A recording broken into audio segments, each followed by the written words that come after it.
બાબુ સમજવા જેવા શબ્દો છે. માવતર અને સૂરજ બંનેમાં સમાનતા પણ છે અને તફાવત પણ છે. સમાનતા એ છે કે સૂરજ તપે છે જરૂર, પરંતુ જો સૂરજ ના હોય ને તો આખા જગતમાં અંધારું છવાઈ જાય છે. અને માવતર પણ પોતાના સંતાનો ઉપર ગુસ્સો કરતા હોય છે, પરંતુ જો માવતર ના હોય ને તો સંતાનોના જીવનમાં પણ અંધારું છવાઈ જાય છે.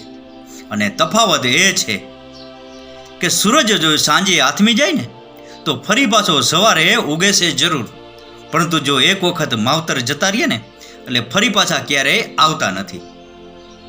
એટલે કહું છું કે જ્યાં સુધી માવતર હયાત છે ત્યાં સુધી એની છત્રછાયામાં બેસી એના વાત્સલ્યના અને વાલપના ઘૂંટડાઓ મન ભરીને માણી લેજો. પછી પસ્તાવા સિવાય કોઈ હારો નહીં આવે. રાકેશ ગીરીના આ શબ્દો સમજાઈને વંદન. આપનો દિવસ શુભ રહે.